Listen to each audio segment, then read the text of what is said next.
So Congressman Al Green out of Houston, a local.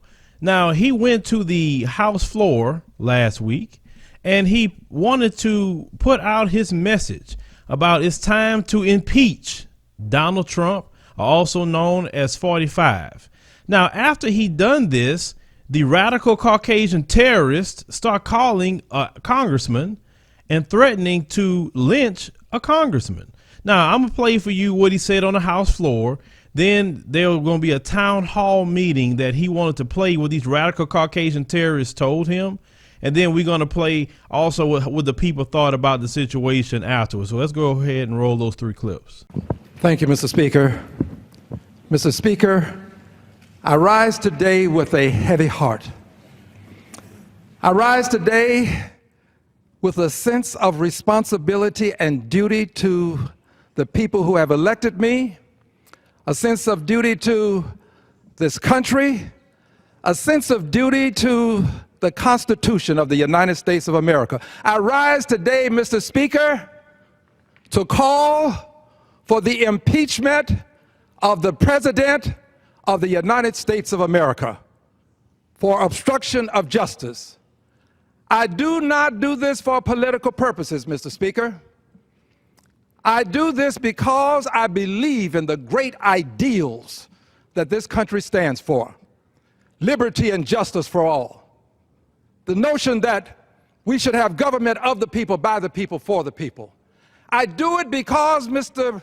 Speaker, there is a belief in this country that no one is above the law, and that includes the President of the United States of America. Mr. Speaker, our democracy is at risk. Mr. Speaker, this offense has occurred before our very eyes. It is perspicuous. It is easy to understand. Mr. Speaker, we are talking about a president who fired the FBI director who was investigating the president for his connections to Russian involvement in the president's election. Mr. Speaker, this is not about the president firing the FBI director because he was investigating someone else. It's because the FBI director was investigating the president himself. And after firing the director, he went on to let us know that he considered the investigation when he fired him. And then he tweeted language that would be intimidation or a warning, an admonition, very strong to say the very least. Mr. Speaker, we cannot allow this to go unchecked. The president is not above the law. It is time for the American people to weigh in. Mr. Speaker, the American people are a part of this democracy. This is a participatory democracy. The American people don't participate on election day only. The American people participate daily, and this is your day to act.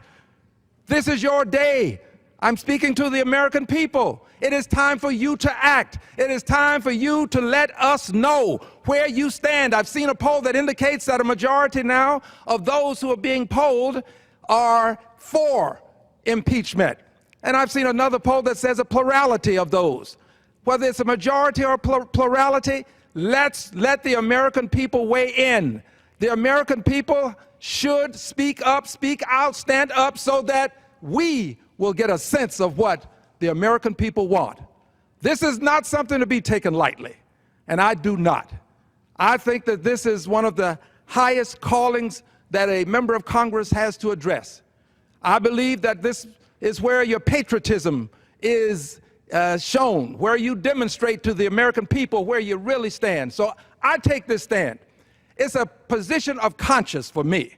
And I have not talked to another person in Congress about this. Each member of Congress has to make his or her own decision, so this is not about my encouraging other people to do things other than the American people. This is about my position. This is about what I believe. And this is where I stand. I will not be moved. The president must be impeached. For those who do not know, impeachment does not mean that the president will be found guilty. It simply means that the House of Representatives will bring charges against the president. It's similar to an indictment, but not quite the same thing. Once the president is impeached, then the Senate can have a trial to determine the guilt or innocence of the president, whether he is guilty or not guilty, to be more specific. But the House of Representatives has a duty that it can take up, and that is of impeachment. I stand for impeachment of the president. How can you weigh in? Well, you can contact my good friends over at Free Speech for People. And at this organization, they have a petition.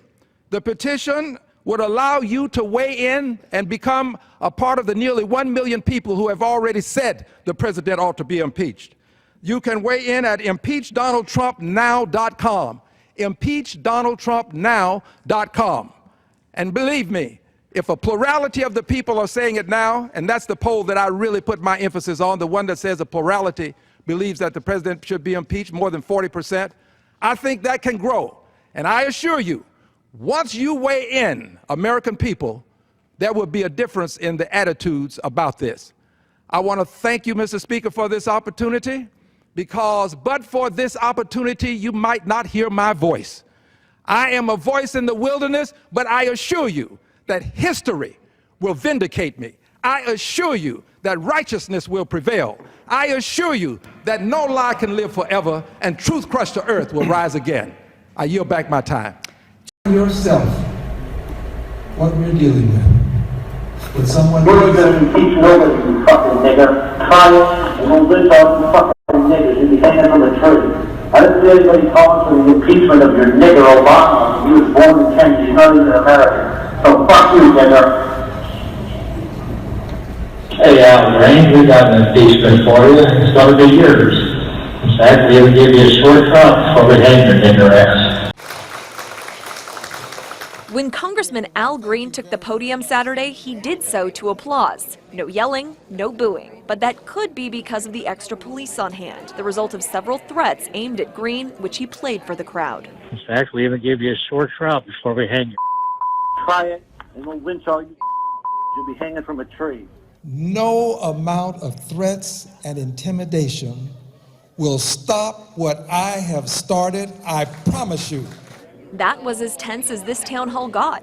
Green spent the rest of the nearly 2-hour event answering his constituents' questions, drawn at random. How many votes do we need to impeach Donald Trump? Is Pence going to be included in this impeachment? Because I think he should be. Why does it take so long to impeach Trump? That last question, the final one of the day, came from 9-year-old Casina Oretti, who held up this sign for the duration of the town hall. She came here supporting Green's effort. Some came to learn more about it. Based on the conversation I've witnessed today, I truly believe that there's a credible issue here toward impeachment. Still others hope to dissuade Green from pushing for impeachment. I'm not here campaigning for Donald Trump or anything like that, but I am saying that Al Green is making himself an instrument of an FBI which over the years has pursued a political agenda. Green says it's up to the people, like those in this room, to decide what happens next. 48% currently say that the president should be impeached. As that number grows, the will in Congress will grow. Understand something, ladies and gentlemen. The FBI admitted that these radical Caucasian terrorists is the #1 threat in America with domestic terrorism. We can't joke and call them racist anymore. We can't say they're hate groups. No, they are terrorist groups. They caught a congressman on a political ideology and threatened violence to get him to stop doing something that he has a right to do. Now, it's going to come up for a vote if they bring it up. It can be voted in or voted against. It's just that simple. But to sit up here and act on your radical terrorist ways, then this is something that we really need to be careful with, okay? We can't keep coddling this anymore. We can't keep saying, well, they just a hate group or they did. No. If we're not going to sit up there in America and allow ISIS to do this, why in the world are we allowing these radical Caucasian terrorists to do this? They have many names, KKK. They can call them Confederates. They can call them whatever you want to call them. I can care less about their name. They all subscribe to the same terrorist ideology. Understand something. Ever since 45 has gotten office, these radical Caucasian terrorists has been on a wild jihad, a racial jihad against everyone that is not white. Understand that. They are waging a jihad on blacks, Hispanics, Arabs, any white person that stands up against them with their terrorism. They're going to wage it on them as well. They feel emboldened. You have people like Richard the Devil Spencer saying the things that he's saying. He's full of the devil. And they feel emboldened all because of 45 being in office. Y'all come over here and say, what he got to do with it? Everything. He spoke that code language to them to let them know you are okay with me. You can go out here and be terrorists. I'm not going to do a thing. And he hasn't done a thing about their radical Caucasian terrorism. Where is the executive orders on these radical Caucasian terrorists, Mr. 45? That's the only thing I want to know. When are we going to start addressing that? You talk about Chicago all day long. Chicago is contained to one area and they keep that there. It's not spread out even all over the city of Chicago. First and foremost, it's not even all over the country. But these radical Caucasian terrorists are out with torches. They want to do things. They're committing crimes. But we don't hear nothing from Sessions because, you know, he's a radical Caucasian terrorist supporter himself, obviously, because he's not doing nothing about it. You got Bannon. He's part of the group. All of them part of that group. If you're not Caucasian, ladies and gentlemen, it could be you one day. See, I told y'all before this guy was elected that it's going to go back to what it was, and it's here. Y'all thought I was joking. Other people was joking that said the same thing. These people are attacking everybody. They very racial in their tone.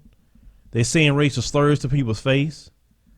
And y'all better stop playing with these terrorists. You better unify and figure this stuff out before it's too late, before it's your child, before it's your family member that could be in harm's way of these radical Caucasian terrorists. These radical Caucasian terrorists ain't gotten bold. They want to sit up here and even insinuate that they're going to put a hand on Representative Green. I don't think that would end up being a good thing at the end of the day if they would dare touch Representative Green. Some people may have their opinions of Representative Green, but don't care about that at this point. Like I said, we are on code and we defend the family, period. We're not going to put up with that sort of thing. We got to expose this stuff before the world. And also, as I say before, people that's watching in other countries, this is the real America you're hearing, not the one they try to put in your face and act like we don't do anything wrong over here and we have a moral authority to tell you stuff in your countries. We don't have a moral authority. Listen to these radical Caucasian terrorists in this video threatening a government representative with no problem. This is the degeneracy that's in this country. And it's sad. And unfortunately, we all have to deal with it.